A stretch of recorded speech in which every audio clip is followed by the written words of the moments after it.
Noticentro 1, CMI.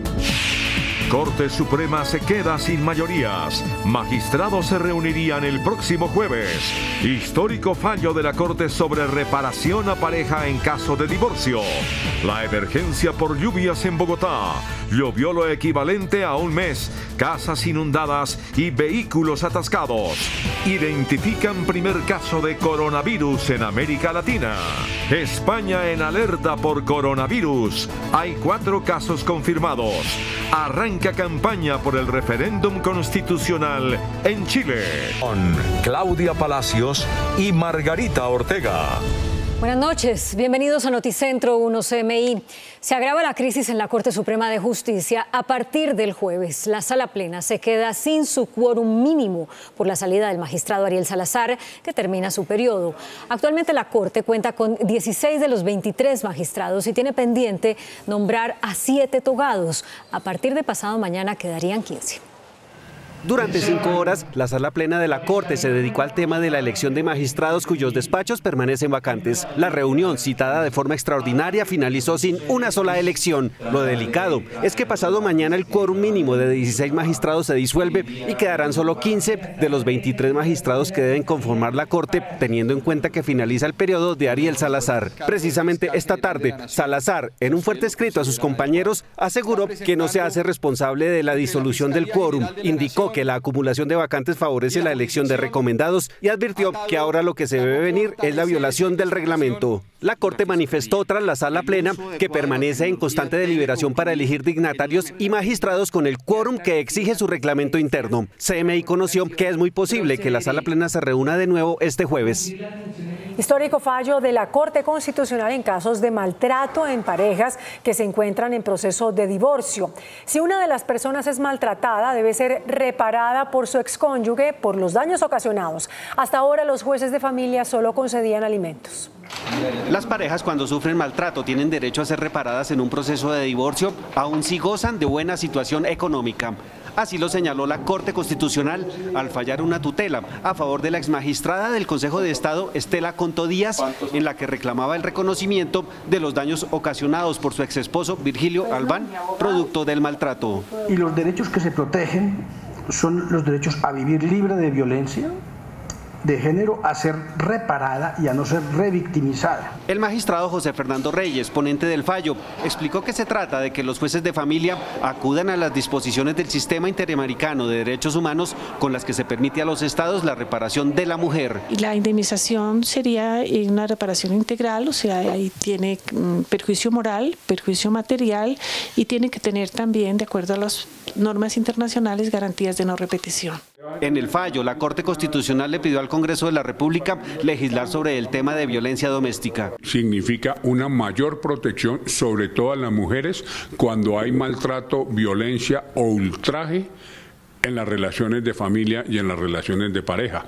Y es una mayor protección porque antes no se podía reparar daños en un proceso de divorcio. Adicionalmente, la Corte le pidió al Consejo Superior de la Judicatura que capacite a los jueces de familia para que tasen las reparaciones de los daños ocasionados a las mujeres cuando se les vulneran sus derechos.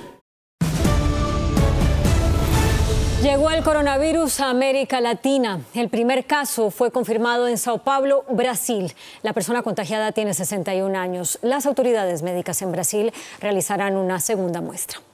Las autoridades sanitarias brasileñas confirmaron esta noche el primer caso de coronavirus en ese país, primero también en Latinoamérica. Fue detectado en la ciudad de Sao Paulo y se trata de un hombre de 61 años que estuvo en Lombardía, Italia, del 9 al 29 de febrero, lugar del foco más grande de la epidemia en Europa. Esta persona está internada en el hospital israelita Albert Einstein y mañana al mediodía se sabrán los resultados de un segundo test, pues la primera prueba arrojó resultados positivos para el virus. El retorno del viajero a Brasil fue en un vuelo con más de 200 pasajeros que tuvieron contacto con él y de quienes por ahora no se sabe nada. Las autoridades locales piden cautela en cuanto a la información y espera que no se cree pánico.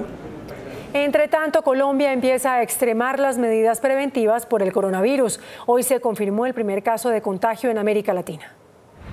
Tras elevar el nivel de riesgo, el Instituto Nacional de Salud hizo un llamado a la población para identificar y atender las señales de alarma frente al coronavirus.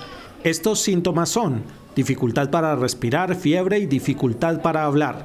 Ante estas señales hay que actuar de inmediato. Si una persona que viene respirando bien empieza a respirar más rápido, a respirar con dificultad, es la principal señal de alarma. Los niños son los más vulnerables frente al coronavirus. Si un niño ya tiene unos signos de alarma, sale de su fase que necesita una atención hospitalaria, en lo posible no debe asistir al colegio. Entre tanto, el Ministerio de Trabajo acaba de expedir una circular que ordena a entidades del sector público y a empresas oficiales y privadas suministrar los elementos de protección personal para la prevención del contagio. También plantea reforzar medidas de limpieza, prevención y autocuidado en los centros de trabajo. Los controles al ingreso de viajeros internacionales ya se reforzaron.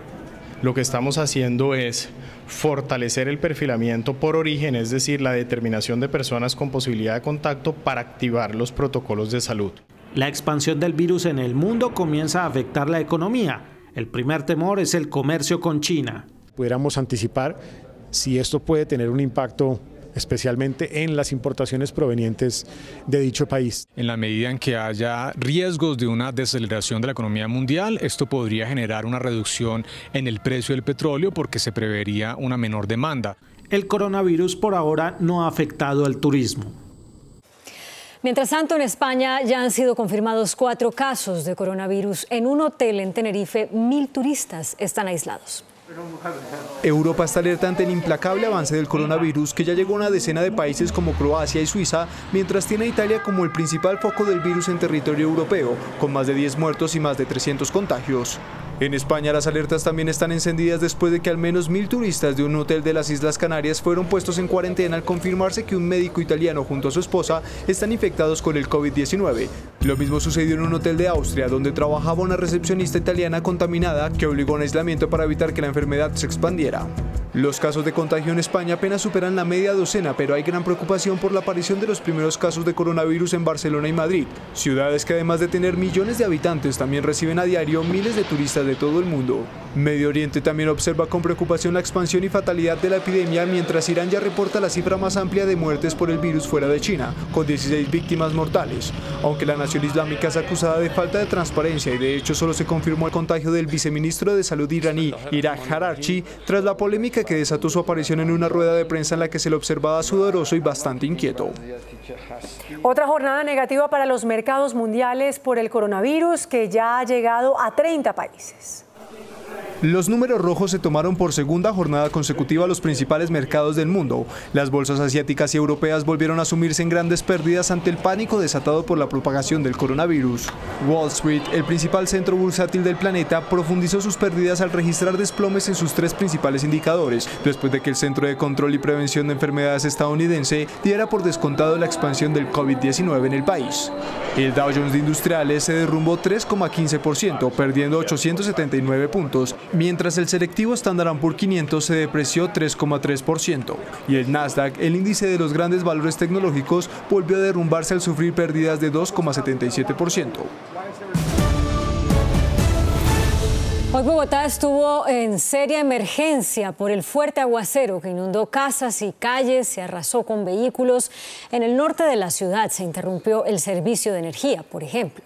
Según registros del IDEAM, solo hoy llovió lo que llueve en un mes en la capital. Atrapados quedaron 3 vehículos tras el desplome de este árbol en la avenida Circunvalar con calle 86. Solamente escuché que se desplomaba algo cuando impacta el carro por delante. Este carro de placas RMW 980 fue el más afectado. 2 personas quedaron atrapadas. La mujer que conducía el vehículo en estado de inconsciencia fue atendida por una ambulancia. De 42 años de edad, sexo femenino, con trauma cervical y pérdida de conciencia en el momento. La avenida Circunvalar está cerrada en ambos sentidos. Los bomberos no han podido retirar el árbol porque varios cables de luz están sobre la vía y no se ha suspendido el fluido eléctrico. El trancón es interminable. Algunos ciudadanos no tuvieron de otra que descender de los buses y caminar hasta la carrera 7ª o intentar llegar a La Calera. Tendría que caminar hasta Patios hora y media. Así quedaron varias viviendas en el barrio San Luis, kilómetro 5 vía La Calera. Una avalancha de lodo y piedras invadió las casas tras el desbordamiento de una quebrada. La creciente, se puede decir que fue una avalancha lo que nos cayó. De un momento a otro, cantidad de agua, piedras, rocas, palos, de todo nos arrastró. El agua, que alcanzó 1 metro de altura, arrasó a su paso motos, vehículos y sillas de locales comerciales. Se me dañó la nevera, se me dañó el televisor, se me dañó mercancía. La carrera séptima también colapsó por las fuertes lluvias registradas este martes. El desbordamiento de la quebrada en la calle 93 inundó la vía y paralizó el tráfico. La calle 94 se convirtió en un río. Las aguas bajaban con tanta fuerza que era imposible el cruce de peatones. Algunos de los que osaron pasar tomaron medidas desesperadas para evitar ser arrastrados por la corriente. Un medio aguacero que es corto pero intenso nos detiene toda la movilidad de la ciudad. Pero la séptima no fue la única vía inundada, así quedaron las calles del barrio Concepción en la localidad de Barrios Unidos. Los primeros pisos y sótanos volvieron a quedar bajo el agua. En realidad aquí esto no es vivo. Los organismos de emergencia a esta hora atienden los puntos críticos y hacen el censo de afectados.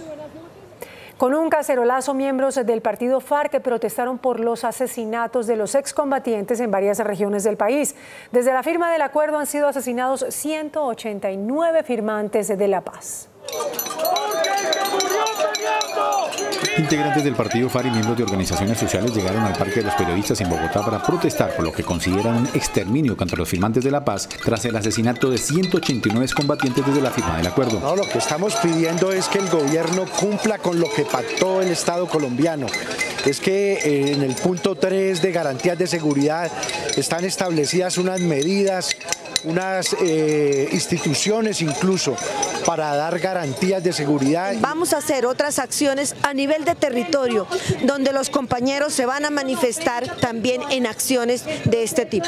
Nosotros hemos dicho, hemos denunciado que se está desarrollando un plan de exterminio contra nuestra gente, contra el partido que firmamos el acuerdo de paz. El presidente del partido FARC, Rodrigo Londoño, calificó como indolente al presidente Iván Duque por su silencio tras los homicidios. El general retirado Mario Montoya pidió perdón a los soldados por sus polémicas afirmaciones ante la Justicia Especial para la Paz.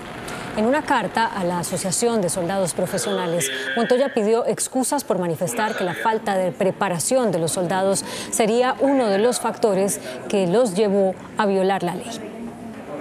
Migración Colombia reveló hoy que los venezolanos legalmente radicados en nuestro país ya supera la cifra de 1.700.000 personas. El total de venezolanos en Colombia al comenzar el año fue de 1.771.237, de los cuales 754.085 son regulares y hay más de 1 millón sin permiso legal de permanencia en el país. En Bogotá viven 352.431 venezolanos, es la mayor población de esa nacionalidad en Colombia. En norte de Santander viven 202.727. La tercera población venezolana está en La Guajira, con 165.475 personas. La cuarta es Atlántico, con 167.604. En Antioquia se ubican 149.535 venezolanos. En el gobierno calculan que al finalizar este año podría superarse la cifra de 2 millones de venezolanos viviendo en el país. La ANDI reportó un crecimiento de la industria de 1,3% al cierre de 2019. Según el presidente de la agremiación, Bruce McMaster, esta cifra muestra un crecimiento mediocre y refleja la pérdida en la participación del sector en el crecimiento de la economía. Y en las noticias del mundo, comienza en Chile la carrera por el referendo constitucional. La clase política buscará una salida a la crisis que vive Chile desde el pasado 18 de octubre, cuando comenzó un estallido social sin precedentes. Los ciudadanos chilenos decidirán si debe o no realizarse un proceso para elaborar una nueva constitución.